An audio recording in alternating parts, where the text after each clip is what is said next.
नमस्कार दोस्तों, हम तेनालीराम की कहानी पकड़ा गया शेर शेयर कर रहे हैं। तेनालीराम कई दिन बाद अपने गांव गया तो पता चला कि गांव वाले एक शेर के कारण बहुत दुखी हैं। शेर जंगल से भागकर गांव में आ गया था और पास ही झाड़ियों में छिपकर रह रहा था। गांव के कई लोगों को उसने अपना शिकार बनाया था। जब तेनालीराम घर पहुंचा तो एक बूढ़े आदमी ने कहा, अरे तेनालीराम, तुम्हारी चतुराई के चारों ओर खूब चर्चे हैं, तो तुम शेर के आतंक से गांव वालों को क्यों नहीं बचाते? तेनालीराम चकराया। बोला, लेकिन शेर को तो शिकारी पकड़ेंगे। मैं भला इसमें क्या कर सकता हूं? हाँ, वापस राज दरबार जाऊंगा तो किसी कुशल शिकारी को यहां भेज दूंगा, जो आप लोगों को शेर के आतंक से मुक्त कराए। तब तक तो यह दुष्ट शेर और कईयों को अपना शिकार बना लेगा। जो तुमसे हो सकता है करो। तुम्हारे लिए यह इतना मुश्किल तो नहीं है, उस बूढ़े आदमी ने थोड़ी नाराजगी से कहा। गांव में एक युवक तेनालीराम से बहुत जलता था। उसने तीखे कटाक्ष के साथ कहा, अरे रहने दीजिए, इनकी चतुराई तो राजमहल में ही चलती है, गांव में आते ही सारी चतुराई हवा हो जाती है। यह भला क्या करेंगे और क्यों करेंगे? तेनालीराम कुछ बोला नहीं, चुप रहा। अगले दिन उसने पजा लगाया कि शेर अक्सर गांव की बाहरी सीमा पर पूर्व से पश्चिम की ओर जाता है। वहीं उसके पैरों के निशान थे। ज्यादातर गांव वालों को यह बात पता थी, इसलिए अब वे उधर नहीं जाते थे।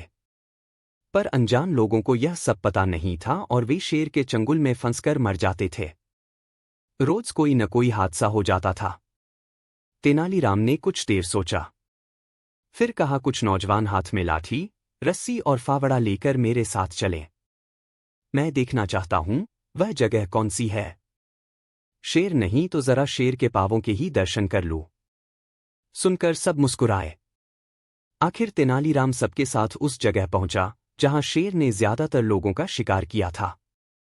उसने चारों तरफ नजरें दौड़ाई, फिर बीच में एक जगह गड्ढा खोदने के लिए कहा।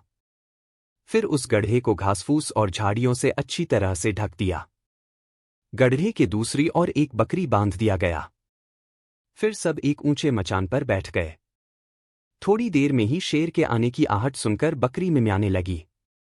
बकरी जितनी तेजी से मीमे चिल्ला रही थी, शेर भी उतनी ही तेजी से पूंछ उठाए उसकी ओर चला जा रहा था। पर थोड़ा आगे आते ही अचानक गड्ढे में उसका पैर पड़ा और वह धप से उसमें गिर गया।